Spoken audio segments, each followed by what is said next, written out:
G'day mate, 40 here. So a secular Jewish friend sent me a link to an article on unz.com by some conspiracy theorist crank named Nick Kollerstrom, and it was about how Judaism is self-terminating and why is Judaism due to be terminated in the 21st century because some of its foundational stories don't live up to the latest archaeological findings.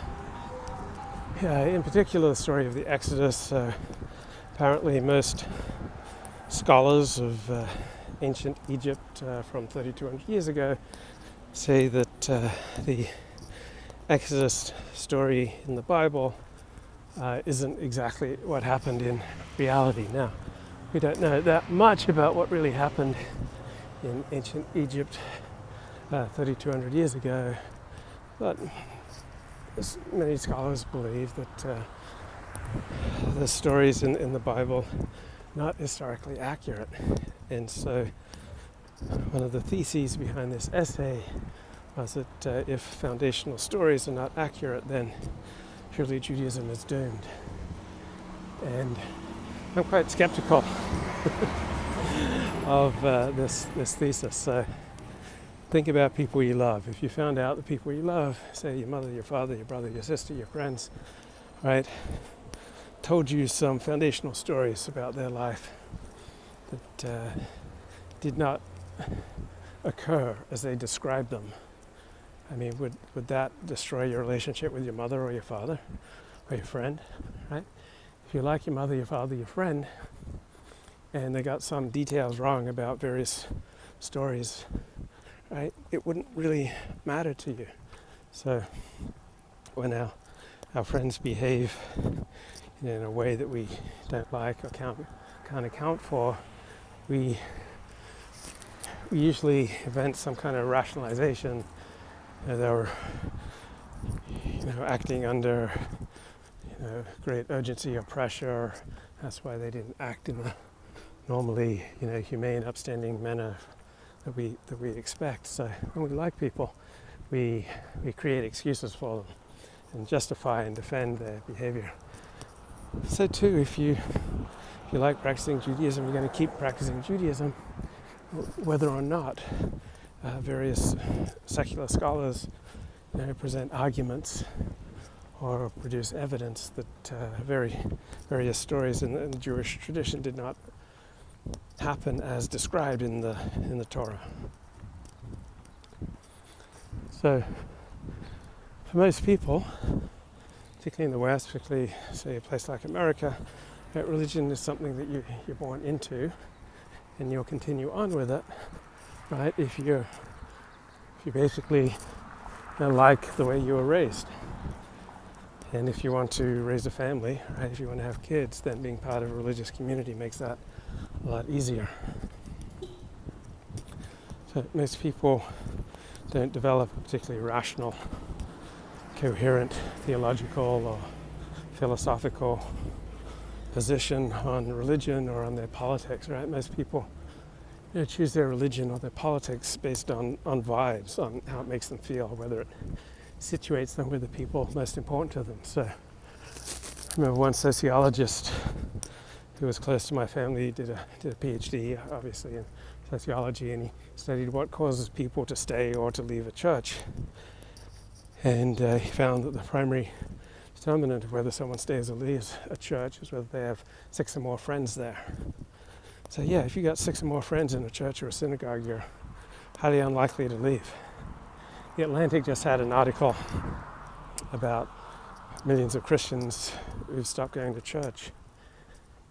And the Atlantic article said is because in neoliberal America, in workaholic, individualist-focused America, group life is devalued while individual achievement is placed on the highest pedestal. And in an ethos that primarily values what an individual can achieve, making sacrifices to be part of a community is just not on. And you can't belong to any community without making sacrifices. right? You can't have any relationships without making sacrifices. Like every relationship that you take on and develop, whether with an individual or a community, involves considerable sacrifice, including of your self-expression. And so America is about the most individualist of societies. Like compared to America, Australia is more corporate. It has much more of an ethos of mateship. And there are generally higher values in Australian life than individual achievement. But Australia would still be considered one of the most individualist societies in the world.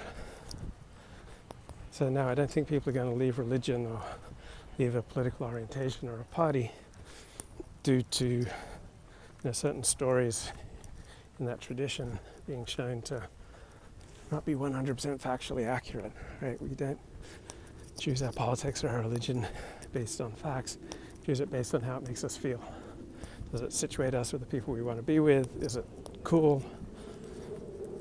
Does it make us feel comfortable, happy? Is it prestigious? Right. I think those are the primary bases upon which people choose a politics or a religion.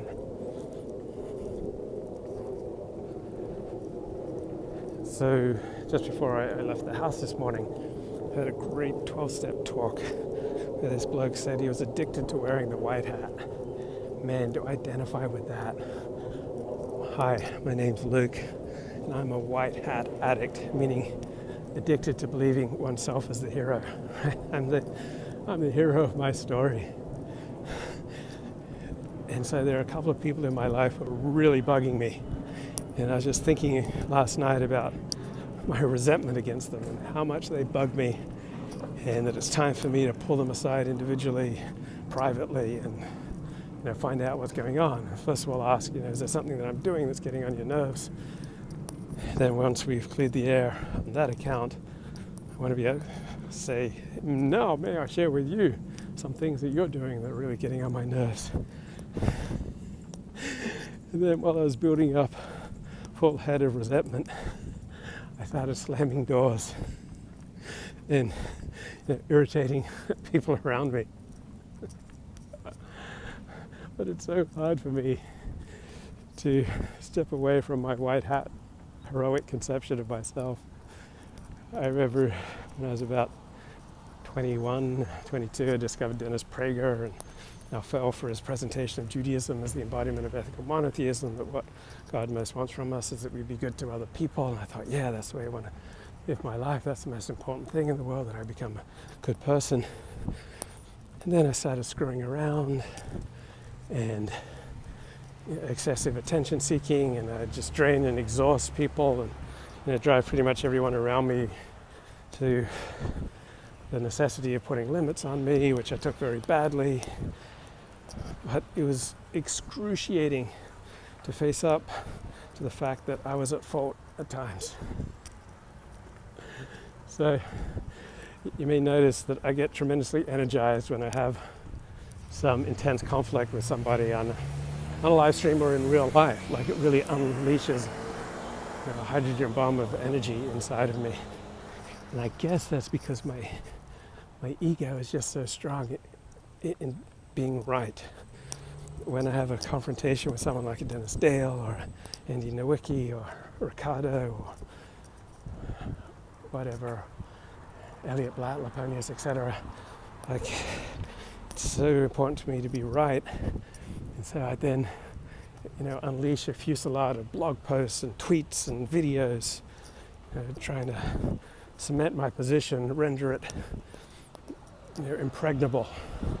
Right? I mean, where does that energy come from? It's the energy to self-justify, self-defend, to see myself in the best possible light. Hey, I'm the good guy in this story. It is absolutely excruciating for me to face up to the unnecessary harm that I've done other people. So when I was thinking this morning, when I calmed down a little bit, like, how have my behaviors caused other people to retaliate against me or treat me with disrespect? Right, that's a very painful question. And so I had to acknowledge all these things that I might have done that got on other people's nerves or hurt them or remove them from a place of equilibrium. Or when I just invited them to treat me in a contemptuous, disrespectful manner. It's like, whoa, what the heck is going on here? Right, my mind just it's a human tendency. My mind just naturally goes along the track of where are other people at fault. With time, prayer, meditation, all right, I can start to consider, okay, where might I be at fault? Right, if you allow people to abuse you, then I guess a more mature way is to talk about it with them privately and say, what's going on? There's something I'm doing that's really irritating you. May I then share with you some things you're doing that irritate me, and I'm at fault for not speaking up earlier. I had this little voice in my head in dealing with difficult people in my life. It's like, it's no use. It's just pointless. They won't listen. Another thing I notice is that people over 35 or over 40, they really try to humiliate other people face to face. Right? That's something that young people do.